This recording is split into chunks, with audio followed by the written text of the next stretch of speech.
டின் டிவின்னு ஒரு டிவி ஆரம்பிக்க போறோம் அப்படின்னு சொல்லிட்டு நிறைய பேர்கிட்ட ஃபண்டை கலெக்ட் பண்ணி சீட் பண்ணிடுறாரு.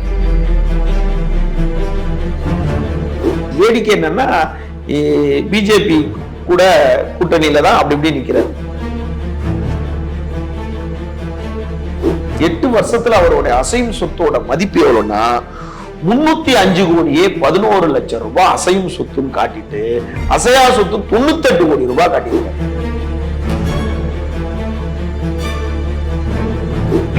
அவர் இப்போது குற்றம் செய்துட்டு சிறையில் இருக்கிறார், மோசடி செய்துட்டு. இதுக்கு முன்னாடியே ஒரு வழக்குல அவருக்கு 2 வருஷம் தண்டனை கொடுத்துட்டாங்க. நீயே போர்ஜரி பண்ணி சர்டிபிகேட் வாங்கி வச்சிருக்க, அமெரிக்கால இருந்து டாக்டரேட் பண்ணி வாங்கியிருக்க. 2007 சர்டிபிகேட் டாக்டரேட் வாங்கியிருந்தா 2014 காட்டியிருக்கணும்ல.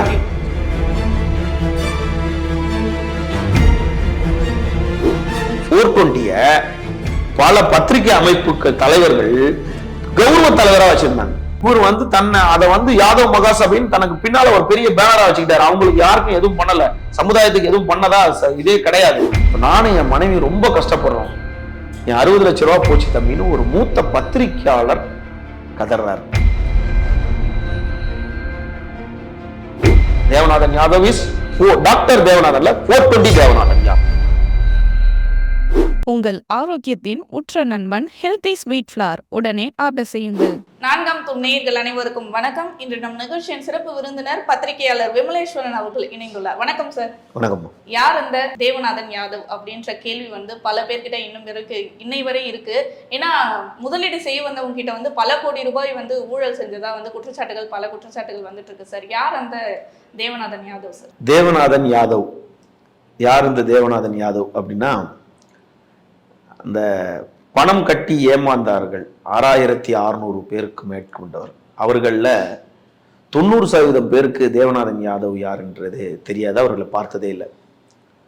இப்போ இந்த நேர்காணல் மூலியமா தேவநாதன் யாதவ் பற்றி எல்லாருக்கும் சொல்ல வேண்டிய கட்டாயம் இருக்கு. அதாவது திருவங்கடம் அவங்க தந்தை பேர், அவருடைய மகன் தான் தேவநாதன் யாதவ். அவர் தேவநாதன் அவர் யாதவ் அப்படின்னு தன்னுடைய சமூகத்தை அதுல அவர் சேர்த்துக்கிட்டாரு அப்படின்னு சொல்லிட்டு. அவருக்கு அவங்க மனைவி மீனாட்சி யாதவ்னு ஒருத்தங்க இருக்காங்க. 2 மகள்கள், கரிஷ்மா ராணி யாதவ்னு ஒருத்தங்க, அவங்க டாக்டரா இருக்காங்க. ஹரிணி யாதவ்னு ஒருத்தங்க இருக்காங்க, அவங்க வழக்கறிஞரா இருக்காங்க. இந்த யாதவ் இவரோட பூர்வீகம் என்னன்னு கேட்டா விழுப்புரத்துக்கு பக்கத்துல தான் தேவநாதன் யாதவோட ஊரு. பட் இவரோட மூதாதையர்களை ஆராய்ஞ்சு பார்த்தா இவங்க தெலுங்கரா தமிழரான்றது ஒரு கேள்விக்குறி இருந்துட்டு தான் இருக்கு. ஆனா அவர் இந்து மகாசபையில இருக்காரு, அது தெரியல தெலுங்கரா தமிழரான் அப்படின்றது. ஒரு விழுப்புரம் பக்கத்துல தான் அவருடைய சொந்த ஊரா இருந்திருக்கு, ஒரு கிராமம். அவர் முதல்ல பிரசிடென்சி கல்லூரியில படிச்சிருக்காரு. டிகிரி கம்ப்ளீட் பண்ணாரா என்னன்னு தெரியல. அந்த பிரசிடென்சி கல்லூரியில படிக்கும் போதே அவருக்கு நிறைய பேரு கூட பழக்கம் ஏற்பட்டு, அப்போது அதிமுகல ஒரு ஒரு தொடர்பு ஏற்படுது அவருக்கு. அப்போ படிப்பு முடிச்ச உடனே அரசியலுக்குள்ள வர்றதுக்கு முன்னாடி என்ன பண்றாரு, திருவல்லிக்கேணியில ஒரு 10க்கு 10 ரூம் எடுத்து ஆர்கே சோப்னு ஒரு சோப் இந்த ஏஜென்சி ஒன்று இருக்கு, அந்த சோப்பை வாங்கி கெனடி கொண்டாவில் வச்சுக்கிட்டு கடைக்கடையா போயிட்டு சோப்பு வியாபாரம் பண்ணவர் தான் தேவநாதன் யாதவ். இதுதான் அவருடைய முதல் தொழில்.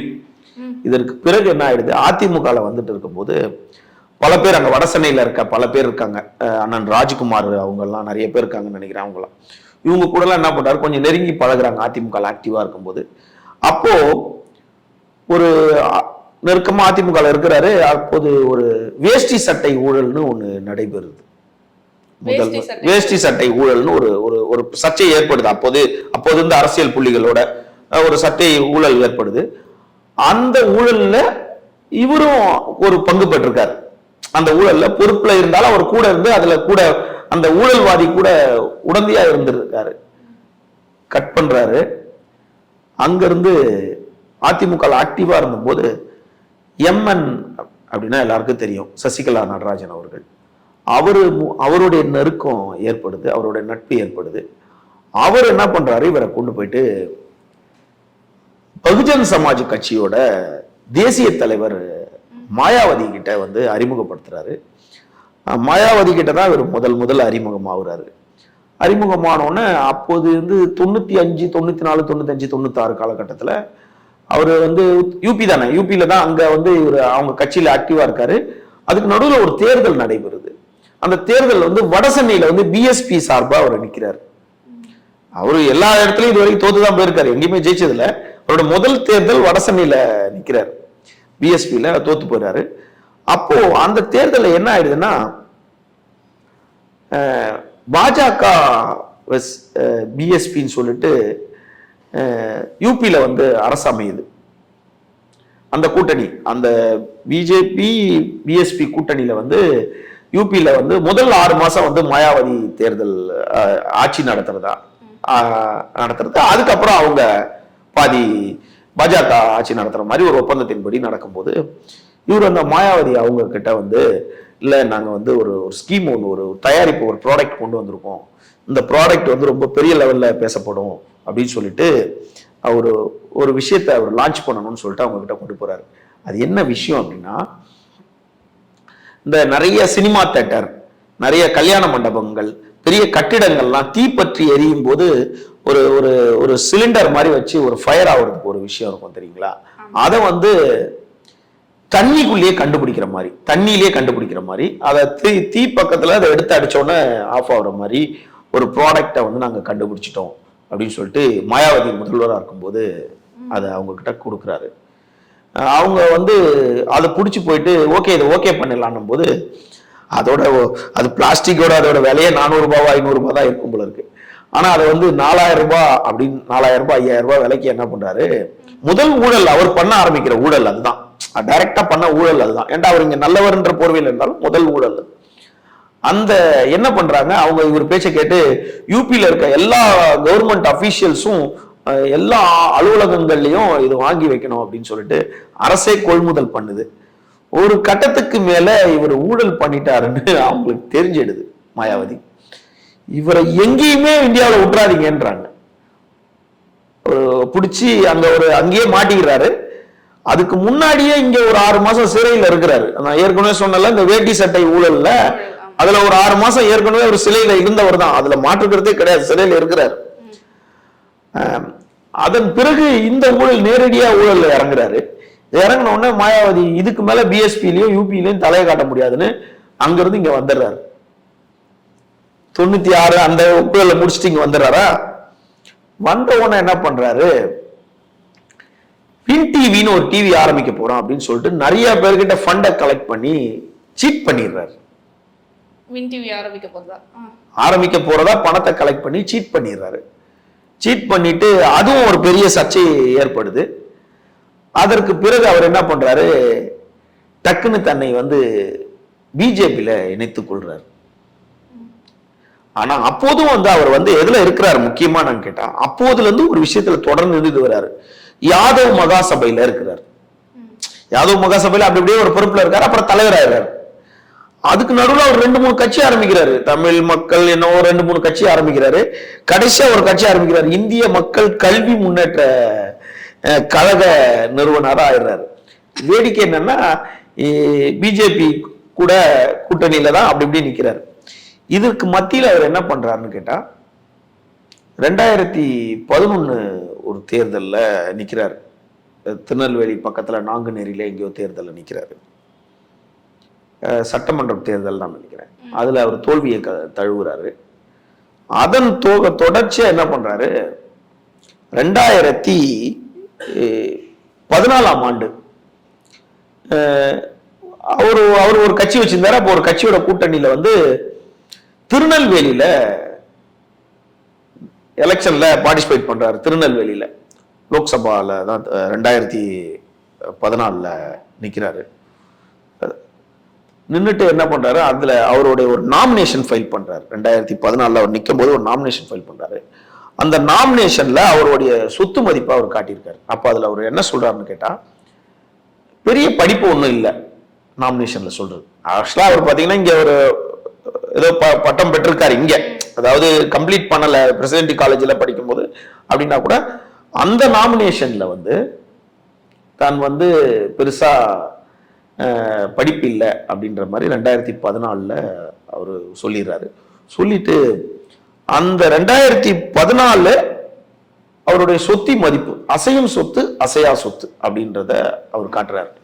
இந்த அசையும் சொத்து அசையா சொத்துல 2014 அவர் என்ன காட்டுறாருன்னா 32 கோடி அசையும் சொத்து, 13 கோடி அசையா சொத்தா காட்டுறாரு 2014. அந்த தேர்தலில் அவர் தோத்து போயிட்டார் லோக்சபா தேர்தலில். 2016 தமிழ்நாடு எலெக்ஷன்ல நிற்கிறார், பிஜேபி அலைன்ஸ்ல நிற்கிறார், திருநெல்வேலியில நிற்கிறார். அங்க என்ன பண்றாரு,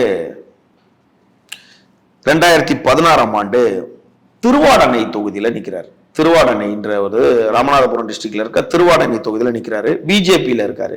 அதுல தன்னோட நாமினேஷன்ல டாக்டரேட்னு வாங்கிட்டார், டாக்டரேட்னு காட்டுறாரு. எப்படி இதுலயே ஒரு சீட்டிங் இருக்கும். டாக்டரேட் எப்படி வாங்கினதை காட்டுறாரு. இதை நம்ம விளக்க வேண்டிய கட்டாயத்தில் இருக்கு. அதாவது அமெரிக்காவில் உள்ள மனநல மருத்துவர்கள் கலந்தாய்வு மனநல மருத்துவர்களின் மருத்துவ குழுவில் தத்துவ அறிவியல் பட்டம் பெற்றதாக, அதாவது the category of doctorate and philosophy of doctorate of USA 2007 தனக்கு டாக்டர் பட்டம் கொடுத்ததா சொல்றாரு. 2007 டாக்டர் பட்டம் வாங்கியிருந்தா 2014 அந்த டாக்டர் பட்டத்தை சொல்லி இருக்கணும்ல. 2016 சொல்றாரு. ஆனா 2014 என்ன சொல்றாரு, தன்னோட சொத்து மதிப்பு 32 கோடி அசையும் சொத்துன்னு சொல்றாரு. அடுத்த 2 ஆண்டுகள் 2016 தன்னோட சொத்து மதிப்பு வந்து அசையும் சொத்து 56 கோடி ரூபாயும் அசையா சொத்து 12 கோடி ரூபாயும் சொல்றாரு. அப்போ 2 ஆண்டுகள்ல 14 இருந்து 16 36 இருந்து 46 56 20 கோடி ரூபாய் ஏறி இருக்கும். சரி, ஏதோ ஒரு மிராக்கல் ஏறிடுச்சு, பரவாயில்ல. அந்த எலெக்ஷன்லயும் தோத்துட்டார். இந்த எலெக்ஷன்லயும் தோத்துட்டு திரும்ப 2024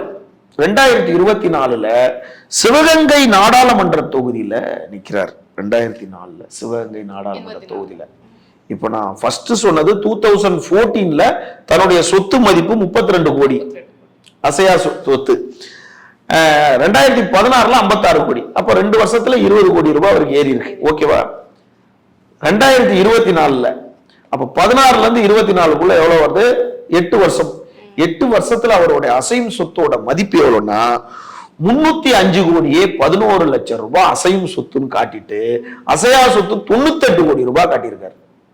இந்த 8 ஆண்டுகள்ல 56 கோடியில இருந்து 305 கோடி ரூபாய் வந்திருக்கு. இது எப்படி சார் சாத்தியம்? இந்த 8 வருஷத்துல 300, அதாவது இந்த சொல்றேன், அதாவது இந்த தேர்தலையும் தோல்வியை கண்டார். சிவகங்கை தேர்தல நிக்கிறாரு, அதாவது சிவகங்கையில நாடாளுமன்ற தொகுதி தேர்தல நின்று அதுலயும் தோத்து போறாரு. அப்ப இவர் கேரியர்ல எல்லாத்துலயுமே ஒரு தோத்து தான் போயிருக்காரு. ஆனா சீட்டிங்ல மட்டும் ஒரு ஜெயிச்சிருக்காரு எல்லா இடத்துலயும். இப்ப இதுக்கு நடுவுல என்ன பண்றாரு அவரு, 2014 தன் மீது வழக்கே இல்லை அப்படின்னு சொல்றாரு. 2016 தன் மீது 6 வழக்கு இருக்கிறதா காட்டுறாரு.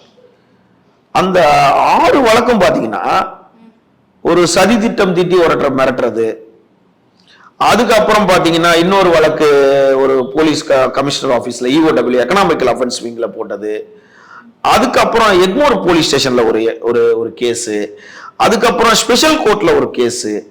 இதுல யாருக்குமே தெரியாத விஷயம் இந்த நேர்காணல்ல சொல்றது, அவர் இப்போது குற்றம் செய்துட்டு சிறையில இருக்கிறார், மோசடி செய்துட்டு. இதுக்கு முன்னாடியே ஒரு வழக்குல அவருக்கு 2 வருஷம் தண்டனை கொடுத்துட்டாங்க. அதாவது சென்னை எழும்பூர் நீதிமன்றத்துல ஸ்பெஷல் கோர்ட்ல அவருக்கு 12வது நீதிமன்றத்துல வந்து அவருக்கு ஜட்ஜி, ஸ்பெஷல் ஜட்ஜி வந்து 3வது கோர்ட்ல அவருக்கு டிக்ளேர் ஆயிடுச்சு. எப்படின்னா 2001 15ஆம் தேதி மார்ச் 15ஆம் தேதியிலே அவருக்கு வந்து 2 வருடம் சிறை தண்டனைன்னு ஒரு தண்டனை உறுதி செய்யப்பட்டிருச்சு. அந்த தண்டனையை வந்து அவர் என்ன பண்றாரு, 13(2), 13 NDB ஆக்ட்னு பல ஆக்டுகள் இருக்கு. அதுல இதுல ப்ரொஃபஷனல் ஆக்ட், நிறைய கரப்ஷன், இதுல வந்து அந்த கேஸ் அப்பீல்ல இருக்கு. அப்போ அந்த கேஸ் அப்பீல்ல தான் இருக்குது. கீழமை நீதிமன்றத்துல வந்து தண்டனை கொடுத்தது, உயர் நீதிமன்றத்துல அப்பீல்ல இருக்கு. அப்போ ஆல்ரெடி அவர் 2 ஆண்டு சரி தானே. 2014 வழக்கே இல்ல, 2016 8 வழக்கு இருக்கு.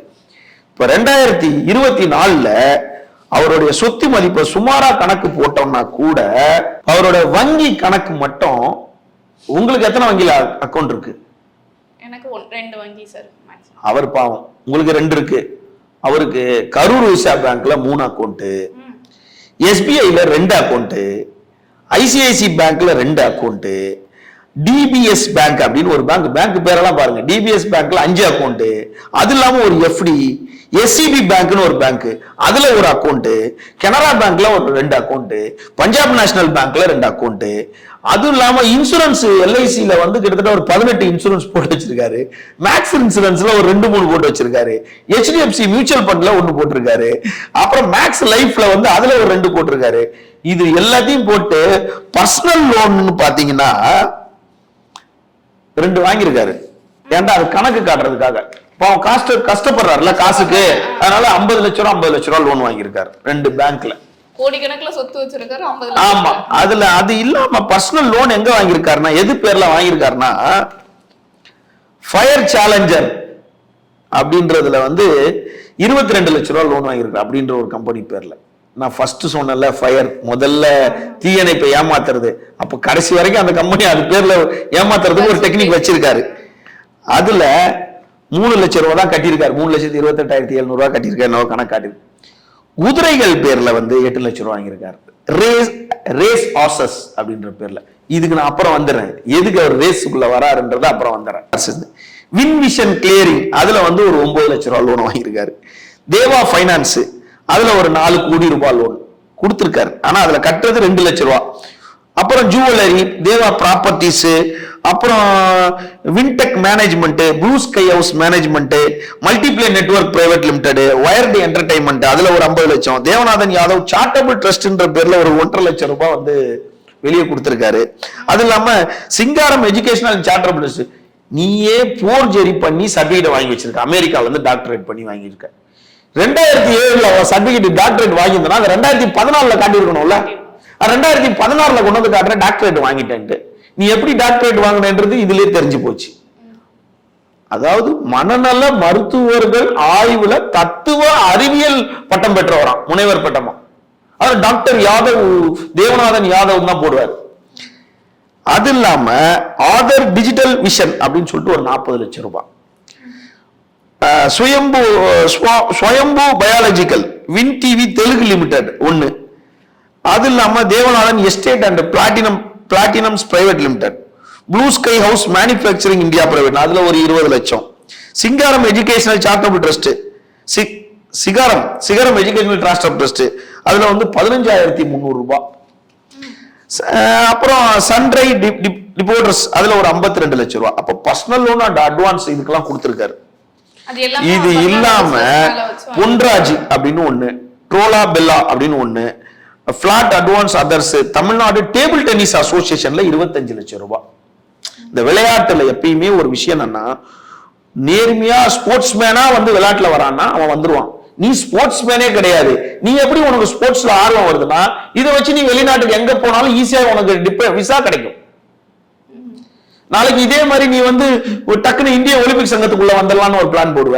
ஏற்கனவே இந்திய ஒலிம்பிக் சங்கத்துல ஏற்கனவே கல்மாடின்னு ஒருத்தர் உள்ள போய் இறந்து போயிட்டார்ல, அந்த மாதிரி இதெல்லாம் வந்து ஒரு கொள்ளையடிக்கிறதுக்கு உண்டான வழிகள்ல. ஏன்டா தேவநாதன் யாரும் கிரிமினல் 420 தான், அவர் மேல இருக்க கேஸும் 420, அவரும் 420 தான். இப்ப IPC மாறிச்சு, BNS மாறிச்சு. IPCல தான் 420, இப்ப BNSல 420 கிடையாது. பஸ் தேவநாதன் யாதவ் வந்து ஒரு 420 தான். அது இல்லாம அவருக்கு இந்த நேர்காணல சொல்லிடலாம், அவருக்கு எங்கெங்க ப்ராப்பர்ட்டி இருக்குன்றத ஓரளவுக்கு நம்ம தரவுகள் வழி சொல்லிடலாம். அக்ரிகல்ச்சர் லேண்ட், கொட்டிவாக்கம் வில்லேஜ் மதுராந்தகத்துல இருக்க ஒரு கொட்டிவாக்கம் வில்லேஜ்னு ஒண்ணு இருக்கு. அங்க 5,15 லட்சம் ரூபாய் மதிப்புள்ள ஒரு இடம், வடமங்கலம்ன்ற ஒரு இடத்த, வடமங்கலம் வில்லேஜ் அவங்க மனைவி பேர்லயே அதே பேர்லயே ஒண்ணு இருக்க மாதிரி ஒரு தரவுகள் இருக்கு. அது இல்லாம காஞ்சிபுரத்துல ஒண்ணு இருக்கு, ஸ்ரீபெரும்புதூர் ஒண்ணு இருக்கு, சவரபாக்கம்னு ஒரு ஏரியால வந்து ஒரு பெரிய லேண்ட் இருக்கு. அது இல்லாம தடங்குதுறை வில்லேஜ், திருக்கோவில் தாலுகா, விழுப்புரத்துல பிளாட் 1/5, 3/2 நிறைய பிளாட் வச்சிருக்காரு. அது இல்லாம கோப்பூர் வில்லேஜ் திருவள்ளூர்ல இருக்கு. பனையூர் வில்லேஜ் காஞ்சிபுரத்துல அவருக்கு வந்து கொஞ்சம் இடம் 51 சென்ட் இருக்கு. அது இல்லாம பர்ச்சேஸ் காஸ்ட் வல்லநாடு வில்லேஜ் தூத்துக்குடியில வந்து ப்ராப்பர்ட்டி இருக்கு. Total area 1.1420 areas. அது இல்லாம ஏராளமான ஒரு சில ஸ்ரீபெரும்புதூர் ஒரு இடம் 2 இடம்னா நம்ம வரிசைப்படுத்தி சொல்லலாம். ஏராளமான இடம் இருக்கு. திருத்தாலையூர் வில்லேஜ்னு ஒண்ணு இருக்கு, அங்க ஒரு கொஞ்சம் இடம் வச்சிருக்காரு. சுத்தமல்லி வில்லேஜ் திருநெல்வேலியில ப்ராப்பர்ட்டி வச்சிருக்காரு. தானாக்குளம் வில்லேஜ் திருப்பரங்குன்றத்துல நான் அக்ரிகல்ச்சர் லேண்ட் வச்சிருக்காரு. ஏரியா மங்கலம் வில்லேஜ் திருவள்ளூர் டிஸ்ட்ரிக்ட்ல ப்ராப்பர்ட்டி வச்சிருக்காரு. போத்தீஸ் கார்டன் சிட்டி தூத்துக்குடியில ஒன்று வச்சிருக்காரு, அதுல கொஞ்சம் இன்வெஸ்ட்மெண்ட் பண்ணியிருக்காரு. நயினார் குப்பம் வில்லேஜ் காஞ்சிபுரத்துல ப்ராப்பர்ட்டி இருக்கு. அதாவது அவர் வந்து வாங்கி போடாத இடமே, ஆமாப்பா, அவர் வாங்காத மகாராஜா வாங்காத இடமே இல்லை, ஏராளமா வாங்கியிருக்காரு. இதுல நீங்க முதல் ஒரு விஷயத்த சொல்லணும்னா 32 கோடியில இருந்து 36 கோடியில இருந்து 2 வருஷத்துல 56 கோடி ஆனது. 8 ஆண்டுகள்ல 305 கோடி அசையும் சொத்து, 98 கோடி அசையா சொத்து அப்படின்னும் போதே, அசையும் சொத்து அசையா சொத்து மாறலாம், ஆனா 305 கோடி 98 கோடி இது தனித்தனியா ப்ராப்பர்ட்டி உங்ககிட்ட இருக்குன்னா இதுல ஒரு பெரிய ஷேரை வந்து ஃபர்ஸ்ட் வந்து பங்கு பணம் போடுறாரு. அதாவது எங்க போடுறாருன்னா 150 ஆண்டு காலம் பழமையான MHPFNL, அதோட short form Mylapore Hindu permanent fund Nidhi limited, இதுதான். அது 150 ஆண்டுகளுக்கு மேற்பட்டது. அப்ப எனக்கு தெரிஞ்ச இடத்துல விசாரிக்கும் போது மயிலாப்பூர்ல இருக்க 3 தலைமுறை 4 தலைமுறை இருக்கவங்க எல்லாம் வந்து மயிலாப்பூர்ல தான் அதுல நம்பகமான ஒரு பண்டாபிஷன் வாங்க. இப்ப நமக்கு தெரிஞ்சவங்களே சின்ன வயசுல எல்லாம் கேள்விப்பட்டா மயிலாப்பூர் பண்டாபிஸ்ல தான் நகை வச்சிருக்கோம், பண்டாபிஸ்ல நகை வச்சு வாங்கிட்டு வந்தோம் அப்படின்னு தான் சொல்லுவாங்க. இந்த பண்டாபிஸ்குள்ள இதுல பெரும்பாலும் பிராமின்ஸ், அந்த மயிலாப்பூரை சுத்தி இருக்கவங்க எல்லாம் ஒரு நம்பகமான 150 வருஷம் அமைப்பா இருக்க, ரிட்டையர்ட் ஆகுறது, ஜொல்லு வர்றது, பணம் வர்றது, வீடு, அப்படி இதெல்லாம் வந்து போடுவாங்க. இதுல வந்து இவங்க என்ன பண்றாங்க, பணத்தை வந்து போடுறாங்க முதலீடு. அதாவது தங்கம் வச்சு பண்டாபிஸ்ல என்ன பண்றாங்க, ஃபண்ட் இதை பண்ணிட்டு இருக்காங்க. இதுக்கு நடுவுல என்ன ஆகுதுன்னு கேட்டா, இவரும் அதுல போயிட்டு கொஞ்சம் உள்ள வராரு, அதிகமான ஷேர் வாங்குறாரு. அதுல இவரும் ஒரு போர்டு மெம்பர்ல ஒருத்தரா வராரு, அப்படியே உள்ள நுழையிறாரு. வந்தவொடனே ஒரு 10-15 பேர் ஓட்டு போடணும் இருக்கு. இவர எங்கேயுமே காசு கொடுத்து பதவி வாங்குறவர். இந்த 420 தான், இதுக்கு பேர் 420 தான். அது மேல எந்த இது கேஸ் போட்டாலும் சந்திப்போம். 420 பல பத்திரிகை அமைப்புகள் தலைவர்கள் கௌரவ தலைவரா வச்சிருந்தாங்க.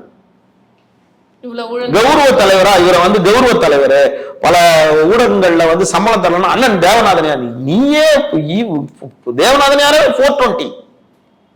இந்த தேவநாதன் யாதவ் என்ன பண்றாரு, ரேஸ் கோர்ஸ்க்குள்ள வர்றாரு. Chennai race course, Madras race கோர்ஸ்ல அப்படியே உள்ள வந்து இப்ப ரேஸ் ஆர்ஸ் அப்படின்னு சொல்லிட்டு ஒரு லோன் வாங்கியிருக்காருன்னு நம்ம போட்டிருக்கோம்ல, அந்த குதிரைக்கு இதுல அந்த மாதிரி அது உள்ள வந்து அதுல ஒரு 10 பேர் டைரக்டர்ஸ் இருக்காங்க. அதுல ஒருத்தரை அப்படியே அந்த ஓட்டு, அதாவது அங்க மெஜாரிட்டி படி தானே வாக்களிக்கணும்ல, அந்த டைரக்டர்ஸ் வாக்களிச்சு வருவாங்க. அப்ப அதுல ஒரு டைரக்டர் ஆயிடுறாரு. இப்ப எனக்கு தெரிஞ்சு ஒரு 5 ஆண்டுகளுக்கு முன்னாடி தேவநாதன் யாரை பார்க்கணும், ரேஸ் கோர்ஸ், அவரை வந்து ரேஸ் கோர்ஸ்ல பார்க்கலாம், அவருடைய ஆபீஸ் ரேஸ் கோர்ஸ்ல பார்க்கலாம். அப்ப ரேஸ் கோர்ஸ்ல நீங்களும் நானும் அவரை போக முடியுமா, விஐபி தான் போக முடியும். அப்ப அந்த விஐபி போகும்போது நம்ம இவரு பெரிய ஆளா இருக்காரு அப்படின்னும் போது அந்த பண்டாபிஸ்ல இருக்கவங்களுக்கு யார் யார் ஓட்டு போடுறாங்களோ அவங்களுக்கு எல்லாம் கொஞ்சம் சில சலுகைகளை பண்ணி கொடுத்த போது ஈஸியா வந்து பண்டாபிஸ்ல அந்த 10 பேர்ல ஒரு டைரக்டரா வந்துடுறாரு, முதல் இடத்துக்கு வந்துடுறாரு. இந்த போன்ற ஆட்கள் நேர்மையா எங்கேயுமே வரமாட்டாங்க, குறுக்கொழி தான் வருவாங்க. ஏன்னு கேட்டா இந்த தப்பு மட்டும் செய்து மோசடி செய்யல, இட்ஸ் அ பிகினிங், பர்த்ல இருந்தே கூட கிரிமினலா இருப்பார், மாற்றுக்கிறதே கிடையாது. இதுல தேவநாதன் யாதவ் என்ன பண்றாரு, பண்டாபிஸ பாக்குறாரு. 6600 பேர் அதுல பணம் போட்டிருக்காங்க. 6600 பேர். ஆமா, அதோட அடிக்கையாளர்கள் 6600 பேர். அந்த பண்டாபிஸுக்கு பின்னாடி இருக்க 2-3 இடத்துல நீ இவ்வளவு இடம் இருக்குல்ல, இவ்வளவு இடத்துல எங்க வேணாலும் உன்னோட வின் டிவி வச்சு ரன் பண்ணிருக்கலாமா இருக்கு. இத்தனை இடம் இருக்கு. டி நகர்ல உனக்கு அவ்வளவு பெரிய வீடு இருக்கு, டி நகருக்குள்ள அவ்வளவு பெரிய வீடு இருக்கு. சென்னைக்குள்ள இவ்வளவு இடம் இருக்கு. 305 கோடி சொத்து கணக்கே காட்டியிருக்க, கணக்கே 305 கோடி காட்டியிருக்க. அப்ப எத்தனை 305 கோடி பிளஸ் 98 305 கோடியில பண்ணி நீ ஒரு 5 கோடிக்கு ஏதோ ஒரு கட்டிடத்தை விலைக்கு வாங்கிருக்கலாமே. அம்பத்தூர் இண்டஸ்ட்ரியல் எஸ்டேட்லயோ இல்ல எங்கேயோ தொழில்பேட்டையிலோ எங்கேயோ ஒரு இடம் வாங்கிக்கலாமே. நீ வந்து அந்த பண்டாபிஸோட பில்டிங்லேயே உன்னோட வின் டிவியை கொண்டு வைக்கிற. அப்ப அதே நீ உள்ள வர அதுதான் சீட் பண்ணப்பட்டிருக்கு. அங்க வச்சுட்டு என்ன பண்றாரு, இவர் வந்து 2006 காலகட்டத்துல தான் உள்ள போறாரு. அவர் பிஜேபிக்குள்ள என்ட்ரான காலகட்டத்துல தான் அப்படியே உள்ள போறாரு. போயிட்டு அப்ப சாதாரண ஒரு நபரா போய் அப்படியே வந்து ஊடுருவல் பண்ணி மேல வந்து உட்காந்துட்டாரு. உட்கார்ந்த உடனே அங்க இருக்க ஆட்களை கொஞ்சம் கைக்குள்ள போட்டுக்கிறாரு. 2002 2003 நகைகள் வச்சிருப்பாங்கல்ல, வச்சுட்டு ரிசிப்ட் பணம் வாங்கிட்டு போயிருப்பாங்கல்ல, அவங்க ரெக்கார்ட்லாம் எடுக்கிறாரு. எடுத்து இவருக்கு எப்ப பணம் தேவைப்படும், இப்போ எல்லாருடைய கணிப்பு என்னன்னா 2016 இருந்து 2024 வரைக்கும் நீ எலெக்ஷன்ல செலவு பண்ண பணம்லாம் இந்த 6600 பேர் பணமா தான் இருக்கணும். இதுல இருந்து தான் அங்க ஆமா. இதுக்கு என்ன பண்றாரு, அப்பப்போ எல்லாரும் என்ன சொல்றாங்க, உள்ள இருக்கவங்களோட ஆதரவு இல்லாம இந்த கொள்ளை அடிக்க முடியாது, உள்ள ஊழியர்களோட ஆதரவு இல்லாம. அப்ப என்ன பண்றாரு, ஒரு கம்பெனி ஆரம்பிக்குமா, இவரை டைரக்டரா போடுங்க அப்படின்னு சொல்லிட்டு குணசீலன் ஒருத்தரை போடுறாரு, இவரை போடுங்க. அடுத்து என்ன பண்றாரு, சாலமன் மோகன்தாஸ் இவரை போடுங்க ஒரு டைரக்டர் ஆகணும், அவர்லாம் ஒரு விசுவாசி, இவரை போடுங்க, அவரை போடுங்க. சாலமன் மோகன்தாஸ். இவரு யாரு, மகிமைநாதன், இவரை போடுங்க. இவரு PA தேவா சேனாதிபதி, இவரை போடுங்க. இவரு யாரு, இன்னொருத்தர் சுதீர் சங்கர்னு ஒருத்தர், அவரை போடுங்க. இப்படி ஒரு 6 பேரை சேர்த்துறாரு, ஃபார்ம் பண்ணிடுறாரு. ஃபார்ம் பண்ணிட்டு இவங்களுக்கெல்லாம் ஒரு இவருக்கு 5 கோடி சம்பாரிச்சாருன்னா அவங்களுக்கு 50,000 கொடுக்குறது அப்படின்ட்டு கொடுங்கன்னா வச்சுட்டாங்க. இப்ப இவர்கிட்ட வாங்கி சாப்பிட்ட பாவத்துக்கு சொல்லுவாங்கல்ல, ஏண்டா என்னை கொண்டு ஜெயில வச்சுட்டேடா, உங்க கூட ஒரு பிரியாணி சாப்பிட்ட பாவமாடான்ற மாதிரி கூட இருந்தவனுங்களுக்கு 50,000 1 லட்சம் ரூபாய் கொடுத்ததின் விளைவா இப்ப அவர்களும் TN protection of interest of depositors in financial establishment, இந்த செக்ஷன் பேரு 1997 ஆக்ட். இதுல வந்து கிட்டத்தட்ட 120B 406 420. ஏன்டா இந்த கேஸ்ல ரிமாண்ட் பண்ணும்போது IPC தான் இருந்துச்சு, இப்பதான் அது போன வருஷம் தான் அது பாதிக்கு மேலதான் அது BNS மாறிச்சு. அப்போ 120B கூட்டு சதி திட்டம் 406 எல்லாரும் மோசடி பண்றது, 420 420 மோசடி, 477A 465 467 ஆஃப் IPC, அப்புறம் RW34 IPC, TNPID ஆக்ட் அப்படின்னு சொல்லிட்டு 22 அப்படின்னு பல செக்ஷன்ல deputy superintendent of police EOW economic offence விங்ல FIR போட்டு ரிமாண்ட் பண்ணிட்டாங்க. முதல் குற்றவாளி Mylapore Indo permanent fund Nidhi limited. அதை போய் எங்க பிடிக்குது, அதுதான் நிதி நிறுவனம். அதுக்கு அடுத்து யாரு, தேவநாத யாதவ். அதுக்கு அடுத்து யாரு, குணசீலன். அதுக்கப்புறம் யாரு, சாலமன் மோகன்தாஸ். அதுக்கப்புறம் இந்த டீம், இந்த 6 பேரும் உன் கூட இருந்த பாவத்துக்கு இவங்களை தூக்கிட்டு போயிட்டா. அதுல இப்ப நான் கேள்விப்பட்ட விவரம் வரைக்கும் அந்த சாலமன்றவரு பெயில்ல வெளியே வந்தாரு கொஞ்ச நாள் முன்னாடி. வந்த உடனே அவர் உடல்நிலை சரியில்லாம ஒரு கால் எடுக்கப்பட்டிருக்கு. ஒரு கால் எடுத்து கால் இல்லாம வெளியே வந்து கால் எடுக்கப்பட்டு இருக்காரு. அவருக்கெல்லாம் பார்த்தா 1 லட்சம் 1.5 லட்சம் கொடுத்துருப்பார், இல்ல அவர் ஏதாவது வாங்கியிருப்பாரு. ஏன்னா உங்க கூட்டு சதித்துல அவங்களும் இருந்திருக்காங்களா அப்படின்ற மாதிரி. இது ஒருத்தர் 2 பேர் காசு இல்லை. இதுல ஒரு முக்கியமான விஷயத்தை சொல்ல ஆகணும். ஒரு மூத்த பத்திரிகையாளர் என்னை தொடர்பு கொண்டு என்கிட்ட அழுதார். தம்பி, எனக்கு பையனே இல்லை, பசங்களே இல்லை, என் வீடை வந்து மயிலாப்பூர்ல தான் இருந்துச்சு, என் வீட்டை வித்துட்டு 60 லட்சம் ரூபாய் அவனை நம்பி போட்டேன். இப்ப நானும் என் மனைவி ரொம்ப கஷ்டப்படுறோம், என் 60 லட்சம் ரூபாய் போச்சு தம்பின்னு ஒரு மூத்த பத்திரிகையாளர் கதறார். எனக்கு தெரிஞ்சு ஒரு பத்திரிகையாளர் மட்டும் தான் இங்க சொல்லியிருக்கேன். சில நாட்கள் முன்னாடி, இதெல்லாம் முன்னாடியே நம்ம பேசியிருக்கணும், சில நாட்களுக்கு முன்னாடி ஒரு உலகெளியில வந்து பாதிக்கப்பட்டவர்கள் எல்லாம் நேர்காணல் கொடுத்திருந்தாங்க, பேசியிருந்தாங்க. ஆமா, அதுல பணம் கொடுத்தவங்க, பாதிக்கப்பட்டவங்க ஒருத்தங்க வந்து சார், ஒருத்தர் சொல்றாரு கண்ணீரோட, சார் இப்போ ஜனவரி 3ஆம் தேதி தான் என் ஒய்ஃப் செத்து போனா சார் இந்த கவலையில அப்படின்றாரு. இன்னொருத்தர் என்ன சொல்றாங்க, என் மருமக என்னை வீட்டை விட்டு வெளியே தரத்திட்டா, நீ என்ன நம்பாம பணத்தை கொண்டு போய் கொடுத்தல, இப்ப என்கிட்ட எங்க காசு கேட்கிறேன்றாரு. நாங்க பொண்ணு கல்யாணத்துக்காக பணம் போட்டு வச்சிருந்தோம், எப்ப போய் பணம் கேட்டாலும் அடுத்த மாசம் வாங்க, இந்த தேதி இப்ப பண்ணுனா அடுத்த மாசம் முடியுதா அப்புறம் வாங்கன்னு சொல்லி 6000 பேரோட காசு. இதுல இவங்க என்ன பண்ணிருக்காங்க, இந்த ஏமாந்தவர்களா சேர்ந்து ஒரு பாவம் சேர்ந்து ஒரு அசோசியேஷன் ஆரம்பிச்சிருக்காங்க தன்னுடைய பணத்தை போராடி பெற்றிருக்கிறதுக்கு. அதுல 2500 பேருக்கு மேல சேர்ந்திருக்காங்க. ஆனா அவங்க என்ன சொல்றாங்க, 2500 பேர் எங்க சேர்ந்தாலும் நாங்க 6000 பேருக்காக தான் போராடுறோம் அப்படின்னு அவங்க தெளிவா சொல்லியிருக்காங்க. இவர் வந்து அதுக்கு நடுவில் ஆகஸ்ட் மாசமோ அக்டோபர் மாசமோ வெளியே வந்தார். ஆகஸ்ட்ல கேட்டு அக்டோபர்ல வெளியே வந்தார். அக்டோபர்ல இவரை மட்டும் பெயில் கொடுக்குறாங்க. இவருக்கு மற்றவங்களை கொடுக்கல. இவருக்கும் அந்த சாலமன் உடல்நிலை சரியில்லாம இவருக்கு பெயில் கொடுக்குறாங்க. இவர் எப்படின்னு கேட்கிறாங்கன்னா, மாண்புமிகு உயர்நீதிமன்றம் ஒரு கைப்பிடி அளவு, ஒரு சிட்டிக்கு அளவு கூட இவரோட சொத்து மதிப்பு இல்லாம கணக்கை தாக்கல் செய்யணும் EOW அப்படின்னு சொல்லுது. இப்போ ஒரு சினிமாலெல்லாம் பார்த்துருப்போம், வீடு பணத்தை கட்ட முடியல, உனக்கு எதுக்கு காதுல கமல் மூக்குல செயின் அப்படின்லாம் நம்ம பழைய படம் பார்ப்போம். உனக்கு எதுக்கு இந்த பைக்கு, உனக்கு எதுக்கு மாட்டு வண்டி, உனக்கு எதுக்கு மாடுலாம் ஓட்டிட்டு போற மாதிரி 6000 பேரோட இவ்வளவு ப்ராப்பர்ட்டிஸ் பண்ணி வச்சிருக்க. இந்த 600 கோடி ரூபாய் பணத்தை வந்து நீ தின்னு இருக்க முடியாது, சாப்பிட்டுருக்க முடியும். அப்ப இது ஏதோ ஒரு இடத்துல அசட்டா இருக்கு. இன்னைக்கு சமூக வலைதளத்துல பலர் வந்து அவரை எப்படி சொல்லி தப்பிக்கிறாரு. இப்ப நடுவுல வெளியே வந்தோடனே தன்னை பத்தி யாரும் பேசாதீங்கன்னு பல பேரை கெஞ்சிறாரு. இன்னொரு விஷயத்தை எப்படி சொல்றாரு, நான் அந்த எலெக்ஷனுக்கு அந்த அரசியல் கட்சியை பத்தி செலவு பண்ணேன், இந்த ஆட்சியை கலப்பு, அதுக்குள்ள காதோரமா வந்த தகவலை மட்டும் சொல்றோம். இது வந்து ஆதாரம் நம்ம கிட்ட கிடையாது. அவர் எப்படி சொல்றாரு, ஆந்திரால ஒரு பெரிய கான்ட்ராக்ட் எடுத்திருந்தேன், ஆந்திரால கவர்மெண்ட் மாறிடுச்சு, அதனால வந்து எனக்கு நஷ்டமாயிடுச்சு. அப்ப முன்னாடி இருந்த கவர்மெண்ட் கிட்ட பேசியிருந்தேன், அங்க இது பண்ணியிருந்தேன், கேட்டாச்சு. இன்னொன்னு என்ன பண்ணாரு, இங்க ஒரு தேசிய கட்சியோட ஒரு தலைவருக்கு இவ்வளவு கொடுத்தேன் அப்படின்னு சொல்றாரு. என்னவா இருந்தாலும் நீ கொடுத்திருந்தாலும் அந்த தலைவர் உன சொல்லியிருப்பானா 6600 பேரோட பணத்தை எடுத்து 6000 பேரோட பணத்தை எடுத்துன்னு வந்து கொடுன்ட்டு. அப்போ நீ வந்து பிகினிங்ல இருந்தே சீட்டர் தான் இருக்க. இப்ப அவருக்கு 63 வயசு 64 வயசு. இப்போ அதிகபட்சம் மனிதனோட வாழ்நாள் எவ்வளவு நாள் இருக்கும்?